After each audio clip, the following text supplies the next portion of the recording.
Agora no mês de março fez 33 anos do confisco da poupança dos brasileiros. Esse evento teve até um direito de pedido de desculpas lá em 2020, quando o Collor divulgou nas redes sociais dele, lá no Twitter, ele se desculpava porque tinha feito lá o tal confisco da poupança. Mas você sabe o que foi esse episódio que traumatizou tanto assim a vida dos brasileiros? Se você não sabe, então você tá no vídeo certo. Agora eu vou te apresentar toda essa história de uma forma que você nunca viu, para que você entenda exatamente o que aconteceu naquele momento, todo o contexto histórico. Mas antes, eu peço que você se inscreva no canal, deixe o like no vídeo, compartilhe ele com seus amigos, familiares, para que todo mundo fique ciente do que aconteceu e se há a possibilidade de se tornar a acontecer agora em 2023. E eu volto depois da vinheta.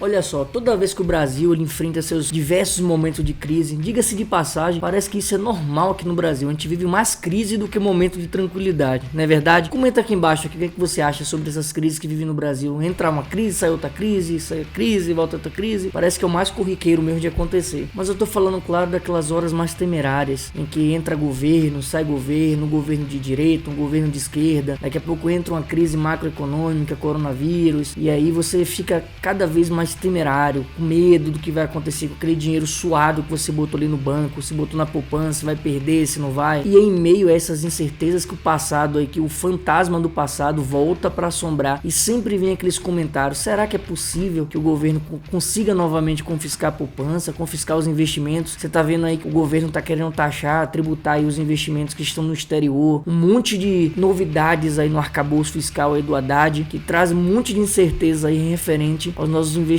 que nós temos tanto no Brasil quanto fora do Brasil. Mas será que o governo tem esse poder de fazer esse confisco de poupança de novo? Mas esse medo ele é totalmente justificado. Você vê aí um governo de esquerda que está querendo aumentar os gastos públicos, que tem um viés de Estado maior, Estado macro, tem que levantar dinheiro aí para bancar os programas sociais, né, que é a base eleitoral do governo, e com isso traz consigo esse viés de aumentar ainda mais os gastos públicos, que é um problema, inclusive aí para a inflação do país. Foi um dos causadores da hiperinflação dos anos 80, 90 que nós vivemos aí. Mas será que isso poderia voltar a acontecer? Será que isso é uma realidade? Será que não é? O brasileiro médio que viu aí o seu dinheiro, toda a sua poupança ser confiscado lá nos anos 90, certamente não vai querer pagar para ver, para ter certeza ou não. Então sempre vai haver uma pulga atrás da orelha, um medo, principalmente quem é de direita e não confia nesse governo de esquerda, e aí cria mais ainda essa dúvida, mais ainda essa sensação aí de instabilidade, de medo do que pode acontecer com os investimentos. Lá em 1990 as pessoas já acordaram com a notícia de que não poderiam mais sacar o dinheiro que estava armazenado ali na poupança. E não foi somente poupança não, foi na poupança e também os valores que estavam diretamente aportados ali nos bancos. Então eles tiveram a notícia de que poderiam sacar até o valor de 50 mil cruzados. Isso é equivalente a mais ou menos 8 mil reais aí atualmente. E esse episódio ficou conhecido aí na época como o confisco da poupança. Isso porque a maior parte dos brasileiros só faziam depositar dinheiro na poupança naquela época, né? Apesar que parece que atualmente muita coisa não mudou não. Ainda tem muita gente aportando dinheiro na poupança. E isso é por falta de conhecimento, por excesso de medo. Esse tipo de problema de ficar aportando somente em poupança é um problema de muita gente, menos de vocês aqui que estão acompanhando o meu canal. Se você já não for inscrito, se inscreve para que você tenha acesso a conteúdo de qualidade, para que você não fique tão alienado colocando seu dinheiro em uma poupança que na maior parte das vezes perde para inflação. Então, voltando aqui ao assunto da história, dessa história mirabulosa que aconteceu nos anos 90. Esse confisco ele não se restringiu apenas à poupança, ele também abrangeu investimentos, saldos livres em conta corrente, ele abrangeu também o overnight. O overnight era uma forma de aplicação que tinha naquela época, era como se fosse um CDB, né? Era um investimento que ele rendia durante a noite, por isso que tem esse nome overnight. A pessoa que tinha uma condição financeira melhorzinha, aportava naquele tipo de investimento, visando ganhar mais do que a inflação, que naquela época estava muito alta. E por conta dessa inflação desenfreada, o pessoal já esperava medidas mirabolosas, medidas muito drásticas na política econômica a fim de controlar essa inflação. Porém, segundo fontes de dentro do governo, essa ideia de confiscar a poupança foi algo de última hora, não foi nada planejado, nada pré-definido não, foi algo de última hora que simplesmente decidiram e as pessoas acabaram não tendo tempo hábil suficiente aí para conseguir pelo menos se proteger. E é óbvio que também se isso fosse um assunto debatido antes, o Collor nunca ganharia aquelas eleições, né? Obviamente. O Collor foi o primeiro presidente eleito pelo voto popular. Ele já veio depois aí do governo militar, que perdurou um período muito longo aí, inclusive foi um dos responsáveis aí pelo aumento drástico da inflação no período. Alguns meses antes da posse do então presidente Fernando Collor de Mello, a ministra dele, a pessoa que iria ser ministra do governo dele, ministra da Fazenda, a Zélia Cardoso de Mello, que inclusive não é parente dele, ela já tinha feito entrevistas aí em algumas rádios informando que existia um pacote de medidas muito drásticas para controlar aí os efeitos da inflação naquele período. O pessoal já esperava medidas drásticas, só não sabia quais eram. O objetivo era muito lindo: frear a inflação, estimular o crescimento econômico, dar um equilíbrio na economia, dar uma estabilidade na moeda. Mas para entender tudo isso, você precisa entender também o contexto histórico em que o governo Collor assumiu a presidência. Senão vai ficar boiando, não vai entender nada sobre o que eu quero passar aqui nesse vídeo. Então vamos contextualizar aqui o momento econômico, histórico, social daquela época, o que foi que culminou nessas decisões econômicas aí do governo Collor para fazer esse tipo de ação. Então vivíamos um período chamado de hiperinflação, isso nas décadas de 80 e 90, e é interessante aqui que estamos falando de história, mas uma história extremamente recente. Estamos apenas há 33 anos de uma situação totalmente absurda que aconteceu no Brasil. Esse período de 80 e 90 ele foi marcado por uma alta generalizada, desenfreada da inflação por conta dos efeitos causados aí pelos governos militares na década de 60, 70. Foi um período que o governo ele gastou muito, ele investiu demais em obras de infraestrutura, obras que não eram usuais naquela época. E para fazer todas essas obras, o governo militar, ele recorreu ao Fundo Monetário Internacional, FMI, e vários tipos de empréstimo para bancar esses valores, principalmente durante o primeiro choque do petróleo lá em 1973. E com isso fez uma gigantesca emissão de dívida lá durante todo o período do governo militar. E a consequência disso você já imagina, né? Um aumento expressivo no preço dos produtos. Como tinha muito dinheiro circulando na economia, você tinha uma demanda muito forte por esses produtos. Como não tinha um crescimento que equilibrasse com essa demanda, fez com que o preço subisse de forma desenfreada. E um outro problema daquela época é que sempre quando faltava dinheiro para pagar as dívidas, bastava o governo ir lá emitir novos títulos da dívida pública, e se faltasse dinheiro para pagar esses títulos, bastava imprimir dinheiro. A Casa da Moeda estava lá disponível para imprimir novos papéis moeda, fazendo com que o número de papel moeda em circulação no Brasil subisse de forma exponencial. O resultado foi que entre os anos de 80 e 90, a base monetária do Brasil, somada com os saldos em conta, representava e tinha subido 23.000% naquela época, enquanto o PIB tinha subido apenas 60%. Imagine, a base monetária subir 23.000%, enquanto o PIB, que é o Produto Interno Bruto do país, subiu apenas 60%. E toda vez que há escassez de produto, obviamente todo mundo já sabe do resultado. Os preços sobem, com isso a inflação também. Esse era um tempo que os brasileiros eles pegavam seus salários e saíam rapidamente para fazer compras, porque eles não sabiam se daqui a 1 hora, 2 horas, se no dia seguinte os preços iriam estar bem mais altos. Então todo mundo corria ali para o supermercado para conseguir comprar ali o máximo possível antes que os preços subissem e ele não conseguiria comprar mais nada. E no supermercado era aquela briga, aquela confusão para pegar os produtos antes que aquele funcionário vinha remarcando o preço de tudo. Então às vezes o pessoal pegava lá a caixa do negócio, o cara já estava remarcando de novo o preço. Então é uma situação totalmente doida, uma loucura total.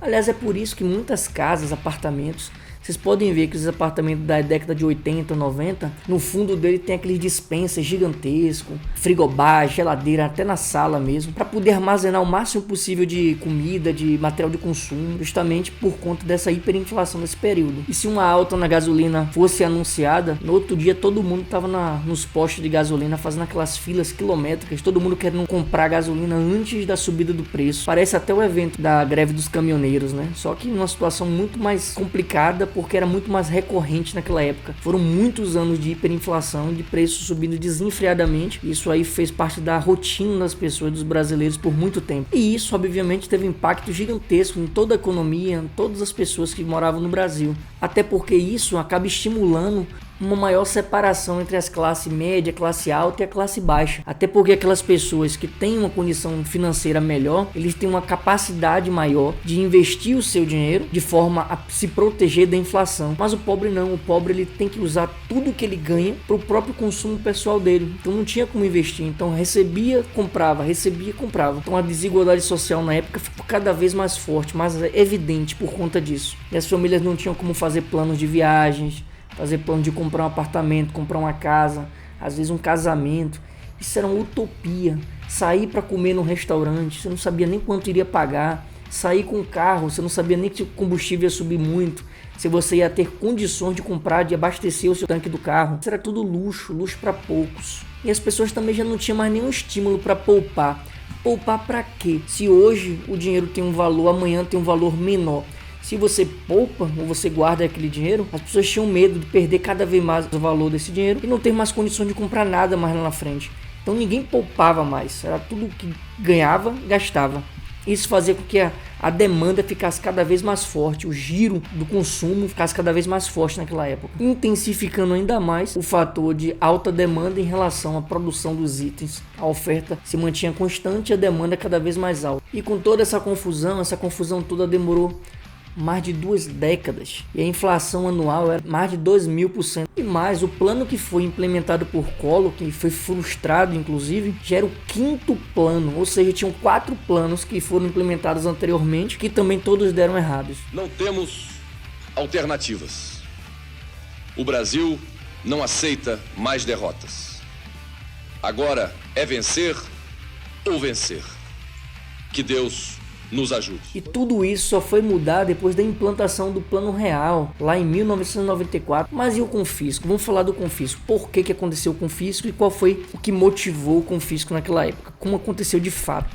Logo depois da posse do então presidente Fernando Collor, então ministro da Fazenda do governo Sarney, o Maílson da Nóbrega, ele já estava de saída do governo quando ele decretou um feriado bancário de 3 dias. Isso foi no dia 14, 15 e 16 de março. Aí você já sabe como é a população, né?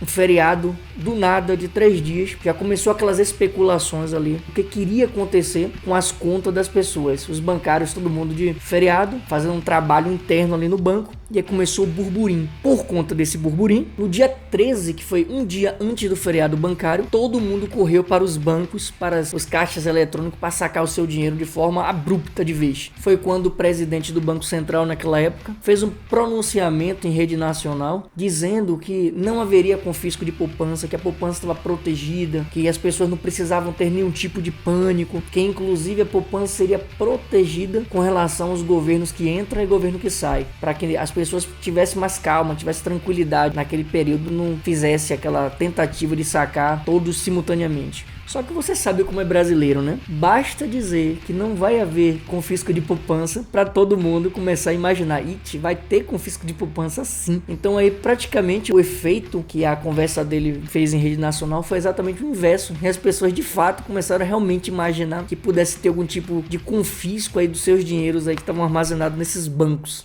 Agora eu quero fazer um parêntese aqui. Naquela época não tinha WhatsApp, as redes sociais praticamente não tinha quase nenhuma. Acho que nem o Orkut tinha nessa época, sei lá se existia Orkut. Imagina se fosse atualmente com o WhatsApp, com as redes sociais, com esse bando de fake news que todo mundo posta nas redes sociais. Imagina como não seria hoje o cenário catastrófico de imaginar que o governo poderia confiscar e tudo que tem no banco. Imagina só, ia ser complicado, muito pior do que foi antigamente. Mas enfim, um anúncio oficial aconteceu na manhã do dia 16, que era o último dia do feriado bancário. O presidente Fernando Collor, ele realmente aí pronunciou quais eram as medidas econômicas para conter a inflação. Foi naquele dia que a já então ministra empossada já, Zélia Cardoso Collor, ela anunciou o pacote de medidas econômicas, parece até com Haddad hoje falando, né?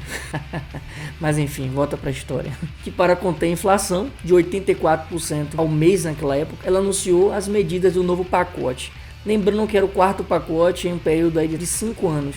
Anteriormente já tinha existido o Plano Cruzados de 86, o Plano Bresser de 87, o Plano Verão de 89, todos do governo de José Sarney. E todos eles, obviamente, fracassaram na tentativa de estabilizar a economia. Isso foi o que disse o Fernando Collor no momento em que assumiu a presidência do Brasil. Parece até piada, né? Já o novo pacote, que foi divulgado aí pelo presidente, a tal ministra, ele foi batizado na época como Plano Brasil Novo, mas que ficou popularmente conhecido como Plano Collor. Ele incluía, entre outras medidas, a de estabilizar a economia, trocar a moeda de cruzados novos para cruzeiro, sem precisar cortar os zeros. Lembra que antigamente ele cortava 3 zeros e mudava o nome da moeda?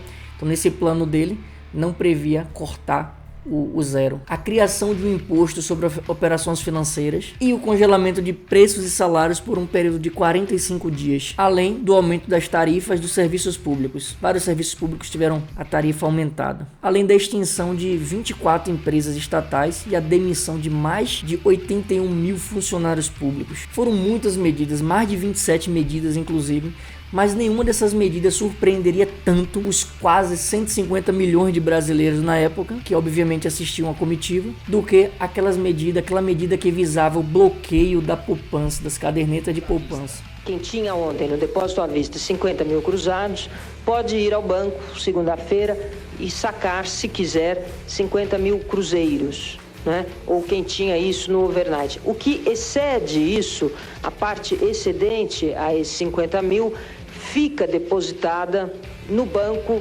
junto ao Banco Central, sob a titularidade da pessoa física ou pessoa jurídica, em forma de cruzados novos. E estima-se aí que o governo naquela época confiscou cerca de 100 bilhões de dólares, algo em torno de 30% do PIB do Brasil naquela época. A lógica por trás era muito simples. Era de controlar a circulação de dinheiro na economia. Então eu confisco aqui esse dinheiro e aí vai ter menos dinheiro circulando na economia, menos dinheiro, vai ter menos pessoas comprando e consequentemente o preço dos produtos iriam cair. Essa era a tese na cabeça deles. Só que essa medida ela foi embasada em um conceito econômico antigo, velho e que não funciona. E essa situação trouxe mais problemas do que o que já tinha naquela época.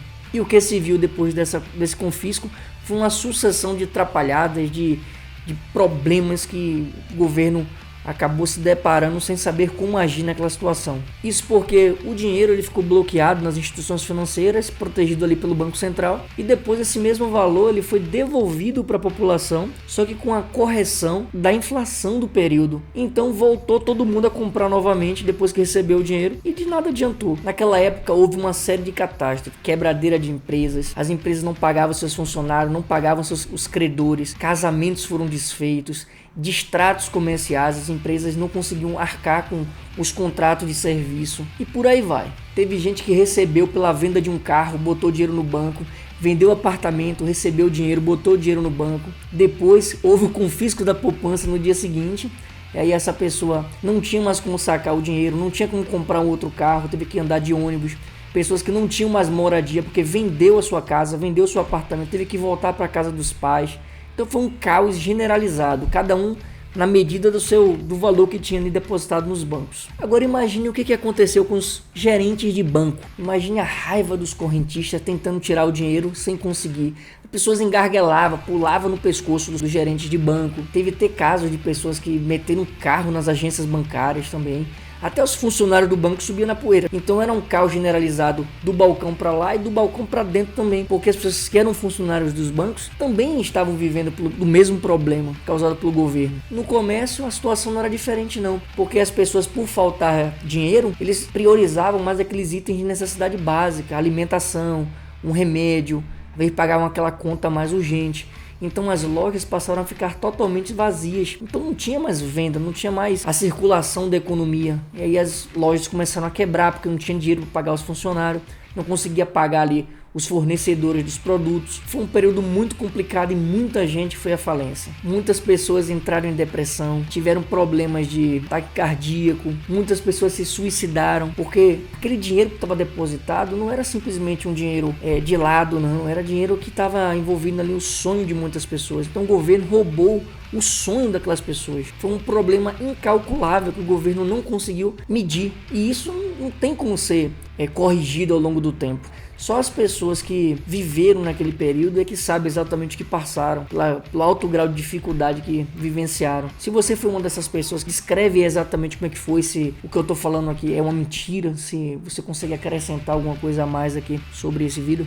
E voltando, como eu falei anteriormente, esses analistas do governo confundiram os conceitos básicos de economia, conceito de estoque de moeda e liquidez da moeda. São coisas diferentes. E a liquidez da moeda tem mais a ver com a rotatividade dessa moeda, o quanto esse dinheiro gira na economia. E quando a moeda ela perde a confiança das pessoas, ela passa a girar mais rápido. É como se fosse uma batata quente, que ninguém quer ficar segurando. Então ela recebeu o dinheiro, ela já quer se livrar logo dele, porque logo ela vai perdendo valor a cada momento que passa ali. Então a circulação da moeda fica cada vez mais forte. Isso é diferente da quantidade do estoque de moeda na economia. E o problema daquela época era justamente não só o estoque de moeda, mas também essa questão do giro da moeda, da circulação da moeda, do excesso de liquidez dessa moeda. Então as pessoas pegam esse dinheiro e tendem a aplicar em ativos mais seguros, mais rentáveis, tipo dólar, investir em ouro naquela época, fazia esse tipo de alocações, visando aí se livrar o máximo possível, o mais rápido possível da moeda daquela época que tinha aqui no Brasil. E com essa alta rotatividade, essa alta liquidez, adivinha o que aconteceu? Todo mundo comprando, se livrando daquela moeda, aumentaram os preços dos produtos ainda mais, ou seja, a inflação, que já era alta, ficou cada vez mais alta. Mas eu não vou dizer que tudo foi ruim não. Logo no primeiro momento em que houve a divulgação desse pacote econômico, houve sim uma estabilização do preço. A inflação, que estava ali a 84% ao mês, caiu drasticamente para 3% ao mês. Então foi um suspiro que teve no curto espaço de tempo. Porém, nos meses seguintes, lá no mês de junho, a inflação voltou a subir de 3% para 9%.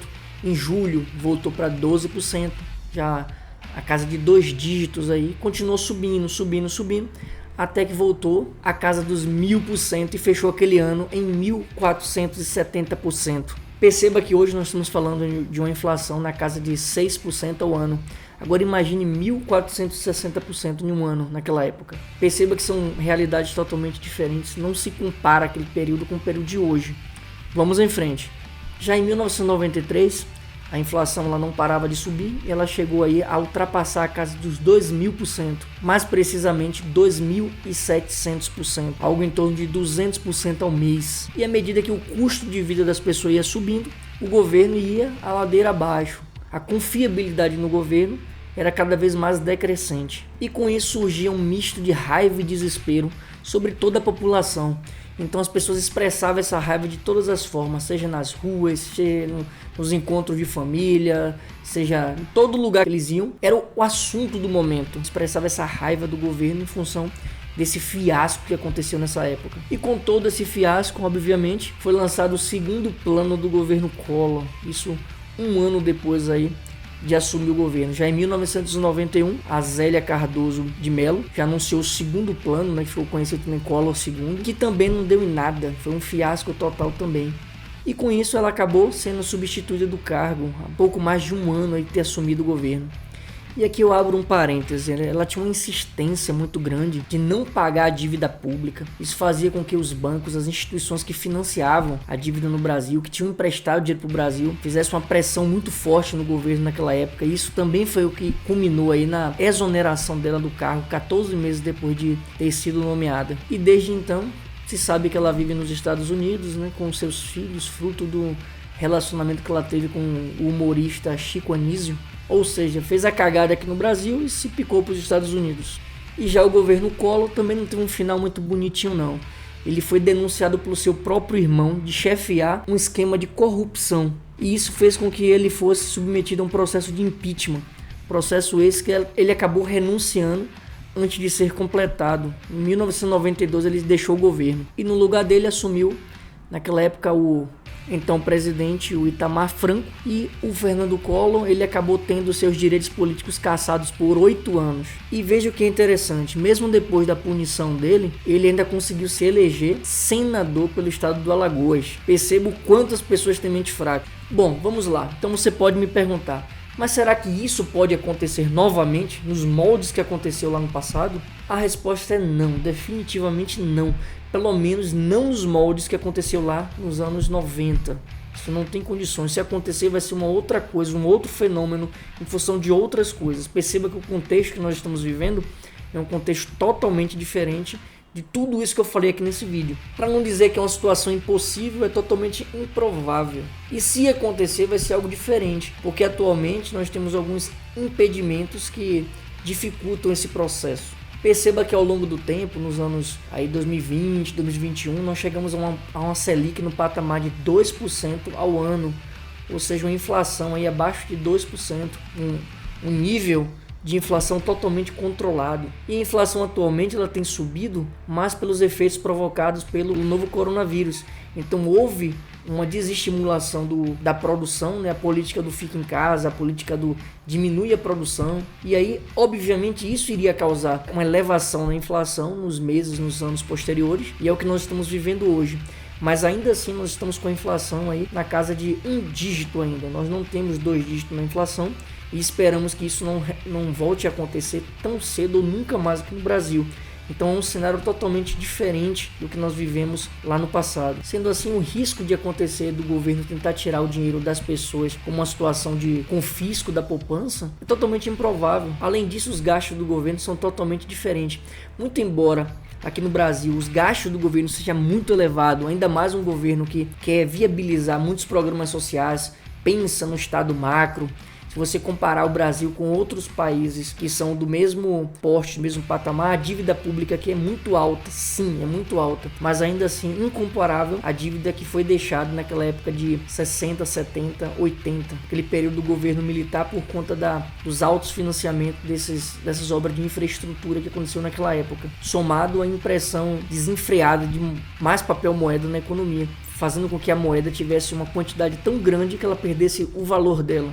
Mas se ainda assim tudo que eu falei aqui não for suficiente para você ficar tranquilo com relação a isso, eu quero lhe dizer que no ano de 2001, até bem distante aí do que aconteceu lá, né? 2001 foi editada uma emenda constitucional que impede o governo tomar decisões monocráticas por meio de medida provisória sobre a questão de confisco de poupança. Na verdade é sobre sequestro de bem, confisco de poupança e de ativos financeiros também. A única exceção sobre essa questão de confisco de ativos de bens financeiros é referente àqueles bens adquiridos de forma ilícita. Esses sim podem ser confiscados, mas poupança, ativos financeiros, tudo isso aí não pode ser confiscado por meio de uma medida provisória. Esse mesmo artigo lá da Constituição, né, artigo 61, essa emenda que houve lá em 2001, visa evitar esse tipo de situação para que isso não volte mais a acontecer. E sabendo disso, é óbvio que se houvesse uma tramitação no Congresso, né, se passasse, a emenda constitucional tem que passar pelas duas casas, né, passar pela Câmara dos Deputados, passar pelo Senado Federal e ser aprovado por 3/5 dos seus membros. Pensa que são 513 deputados e 81 senadores. Tem que ser aprovado por 3/5 e isso leva um tempo.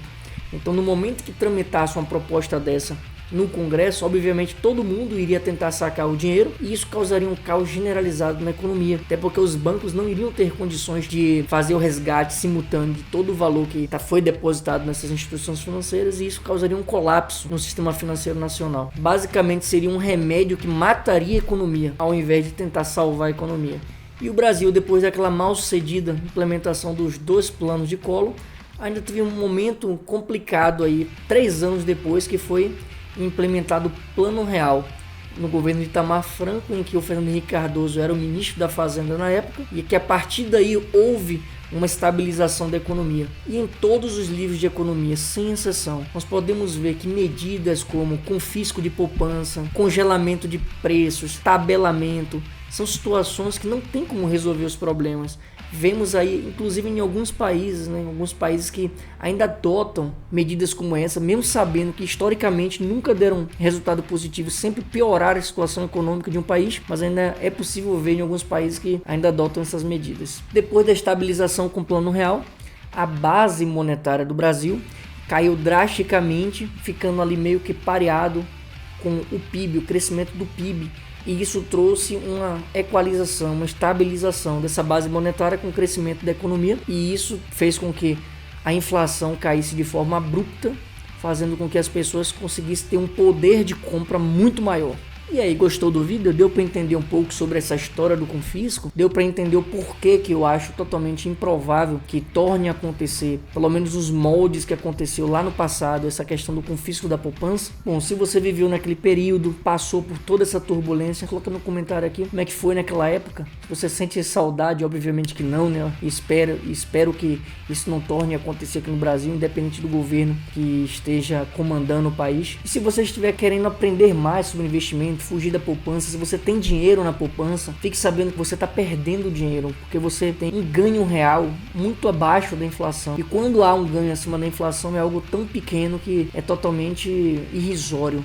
Então, se você quiser aprender mais sobre investimento, eu vou deixar um link aqui embaixo na descrição do vídeo, que você vai entrar em contato comigo e que eu vou te explicar como é que funciona a mentoria do zero à Bolsa de Valores, em que eu ensino como você ganhar dinheiro de forma consistente e sustentável para o longo prazo, montar uma carteira previdenciária para que você construa uma renda passiva mês a mês, sem precisar se preocupar em trabalhar a sua vida inteira e ainda assim ganhar pouco. Ah, e não deixa de se inscrever no canal. Se você não tiver inscrito, fortalece o canal, se inscreve, deixa o like, comenta, ativa o sininho de notificações, que todas as vezes que eu postar um vídeo novo, você vai conseguir vê-lo em primeira mão. Encaminha para outras pessoas também, para que assim mais pessoas consigam entender como é que funciona a economia, como funcionou na época lá que motivou o confisco da poupança pelo governo Collor. Então eu te vejo nos nossos próximos vídeos.